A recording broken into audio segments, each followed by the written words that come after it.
I'm grateful that you call me your own. Imperfect, I've tried and tried to do it alone. Yeah, but I'll never stop chasing after you. Oh, no, yeah. But as long as the sun rises, I'll keep on running, running. You have the final word. All I see is you.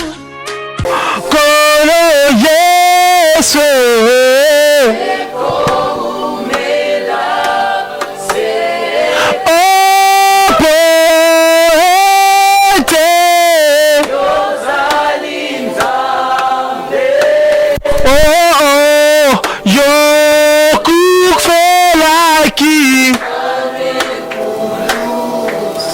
Yahweh Nazali Kobi Yahweh Nazali Kogumba Mela Lokumulo Yesu Yozali Nzambe Yesu Yozali Nzambe Mboli mwa motema na ngayo Yesu yozali Nzambe Yesu nalinga kayonde minye Pete yozali Nzambe Mon Dieu tu n'as jamais échoué Pete yozali Nzambe Yesu yozali Nzambe Yesu yozali Nzambe Yango tobeteli yo maboko Pete yozali Nzambe Yango tobeteli yo maboko Pete yozali Nzambe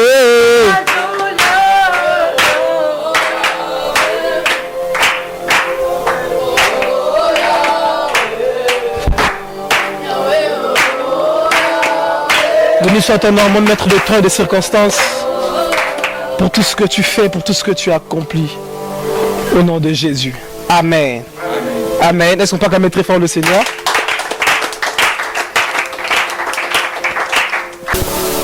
Il nous fait reposer dans de verts pâturages.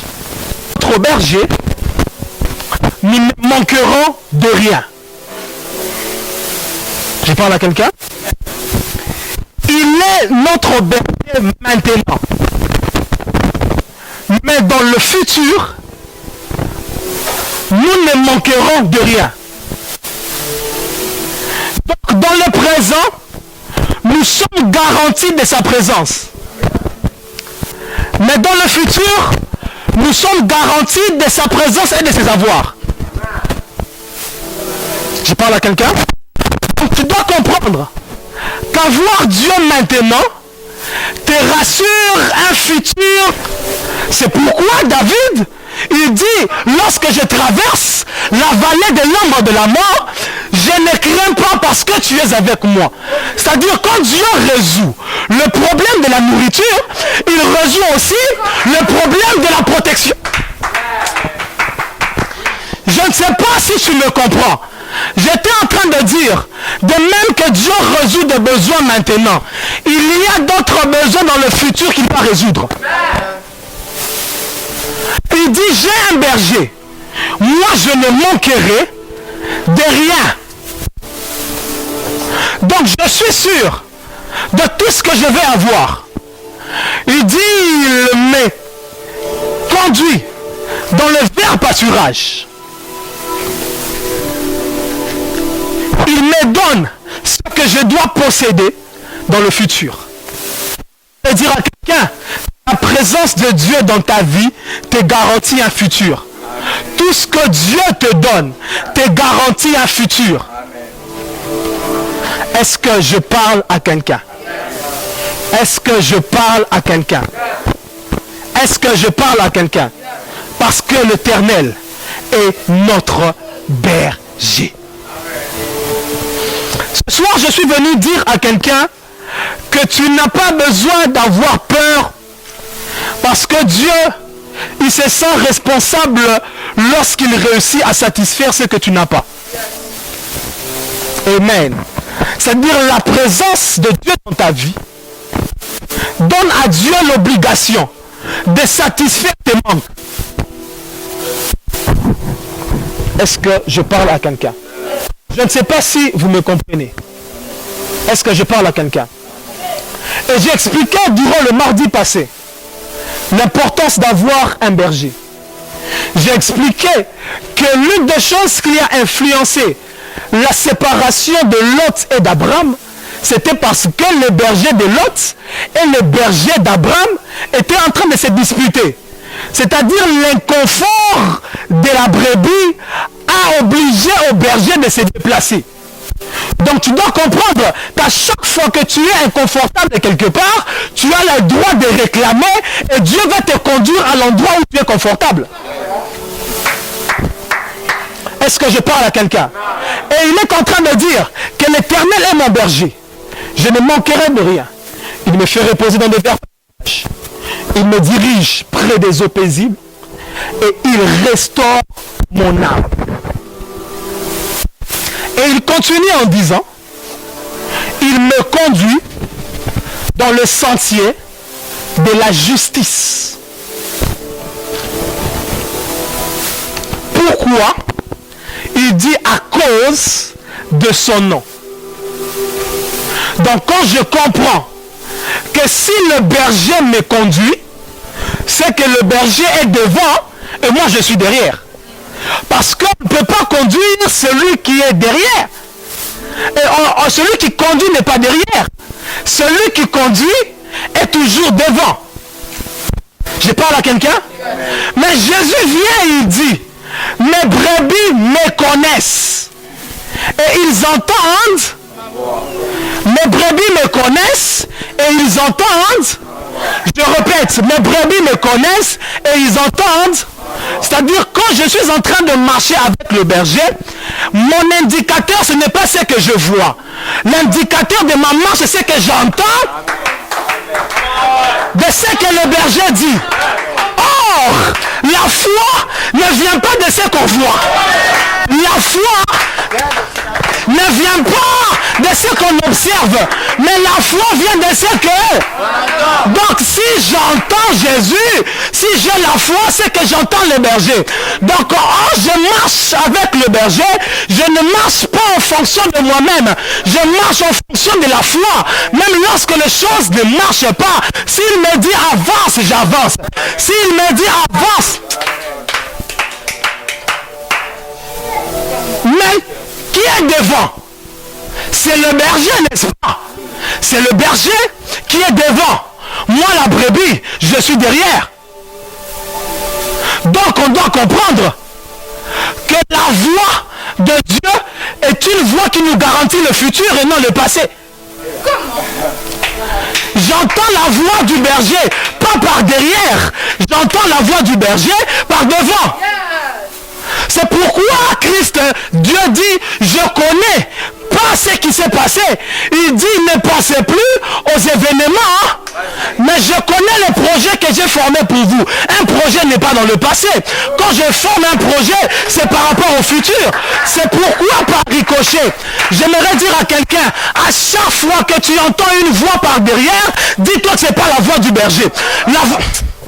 La voix du berger, moi je l'entends par devant. C'est pourquoi quand tu me dis, oh, c'est là comme au Sumuki, je ne peux pas t'entendre. Moi j'entends la voix du berger qui me dit que je serai homme de Dieu. Même quand tu me dis que j'étais une prostituée, j'ai entendu. Mais ce qui m'intéresse, c'est la voix de celui qui est devant. Parce qu'il y a des projets dans le futur. Ton berger n'est pas derrière. Pourquoi tu cherches Dieu dans ton passé? Pourquoi tu cherches Dieu pour des choses qui ont déjà été passées? Moi, la voix de mon berger, je ne l'entends pas derrière. La voix de mon berger, je l'entends. Donc, comprends quand tu dois marcher dans ta vie, ne marche pas en fonction des choses que toi tu as fait. Marche en fonction des choses que Dieu a prévues. C'est pourquoi quand tu dois te battre dans la vie, ne dis pas Seigneur, montre-moi ce qui s'est passé. Ce n'est pas important. Dis Seigneur, montre-moi ce qui va arriver. Il a dit à Jean, monte ici et je te ferai voir. Je te ferai voir quoi le passé. Non, je te ferai voir ce qui va arriver. Ce qui est important pour nous, c'est ce qui va arriver. Le berger est devant. C'est-à-dire toute voix que j'entendrai derrière, ce n'est pas la voix du berger. Est-ce que quelqu'un me comprend? Il me conduit. La foi vient de ce que nous entendons. Je parle à quelqu'un. Je vais bientôt finir faute de temps. Il dit,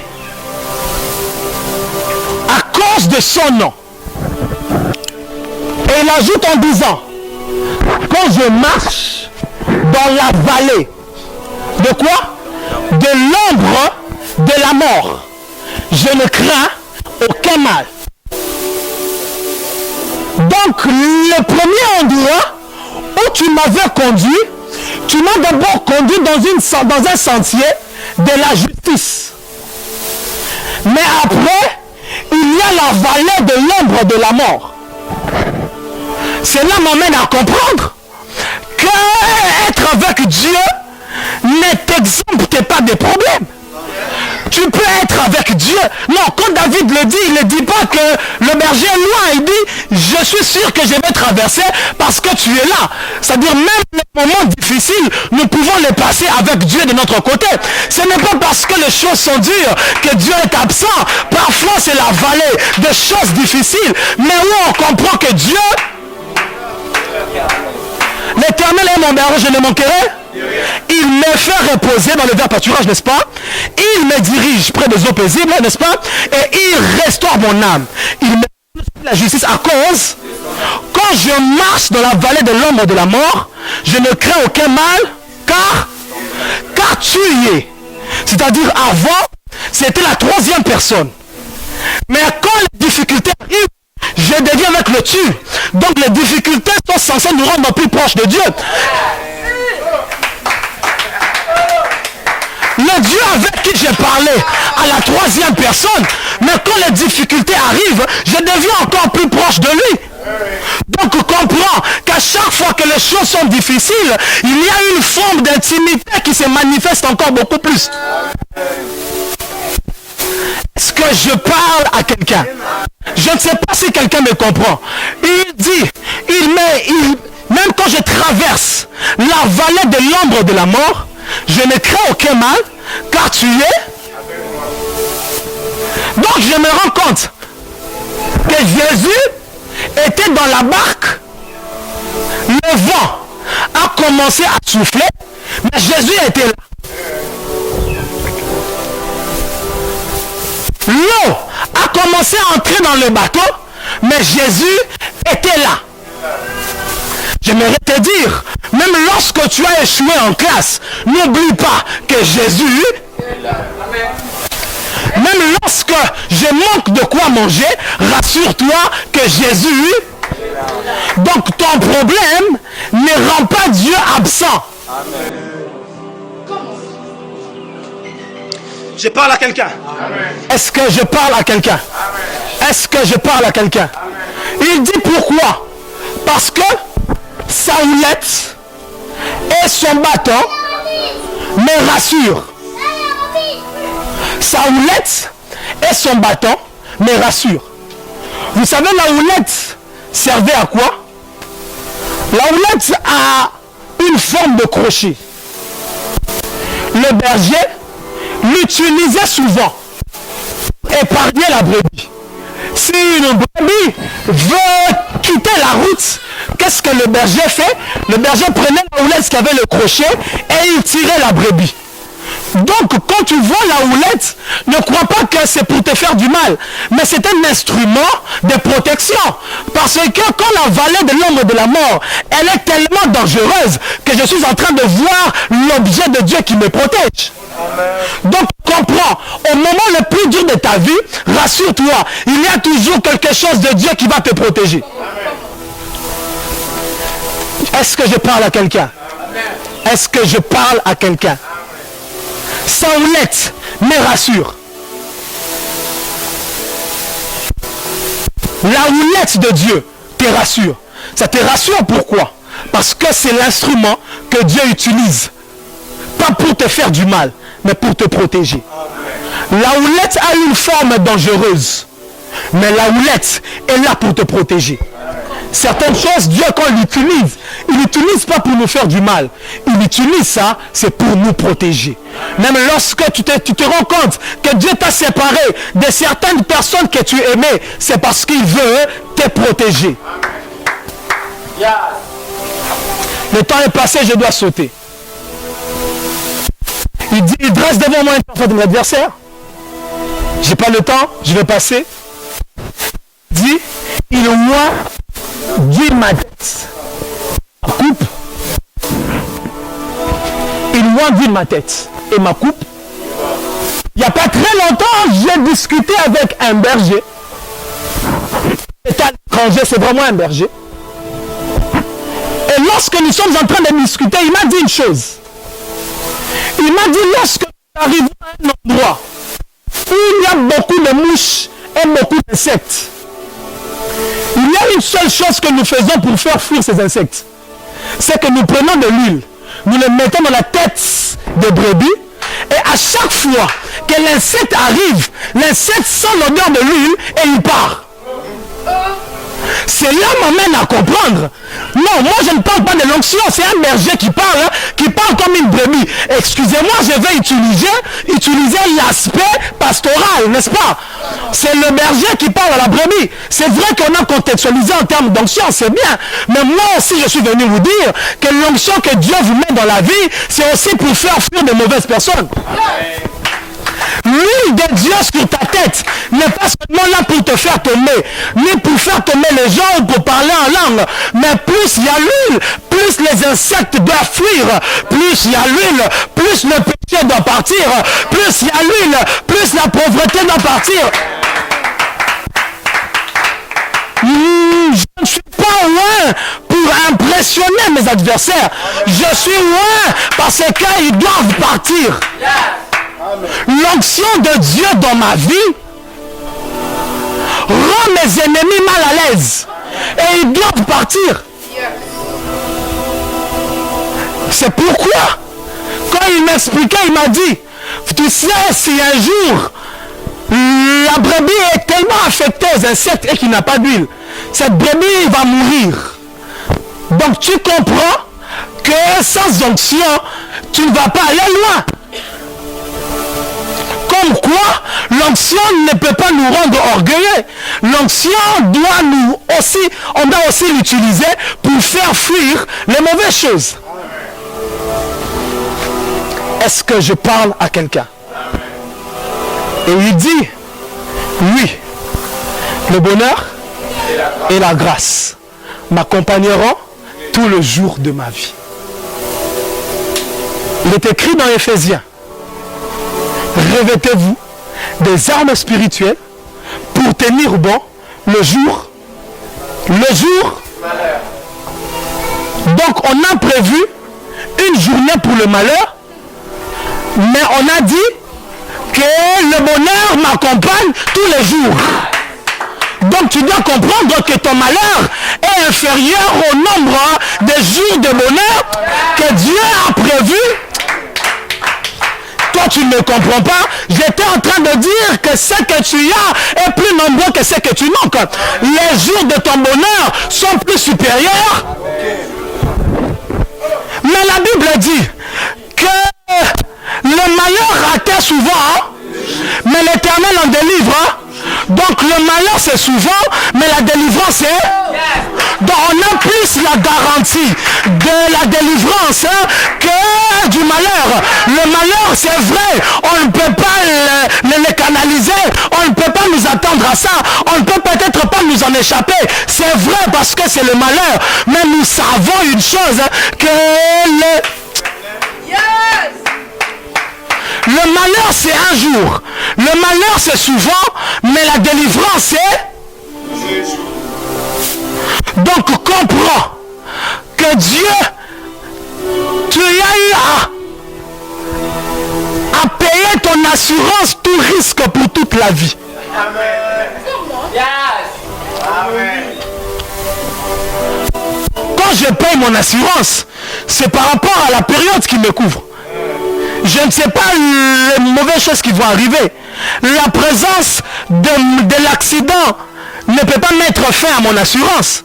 Si mon assurance doit être importante, c'est par rapport au risque que je vais rencontrer.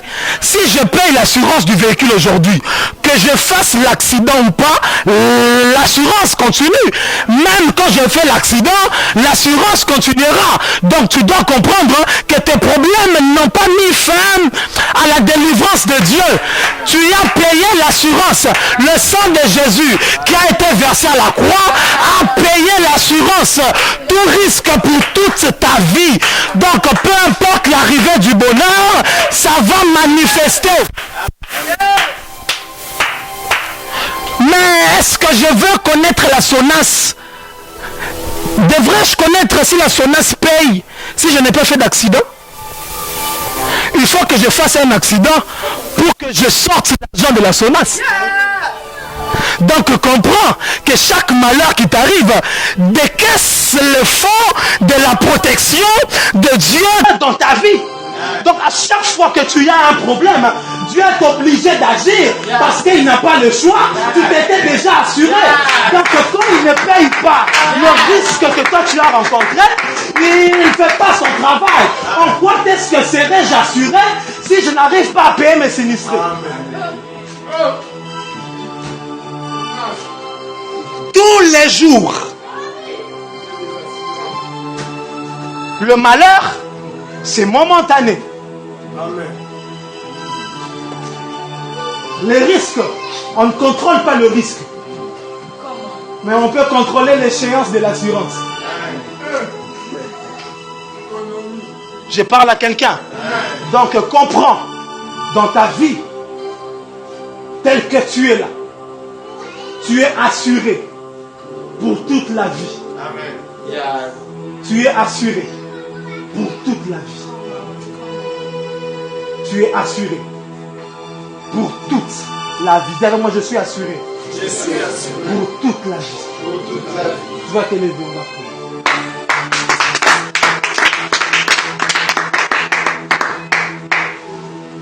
Lève ta voix et dis au Seigneur merci. Lève ta voix et dis merci au Seigneur. Dis merci au Seigneur. Seigneur, merci.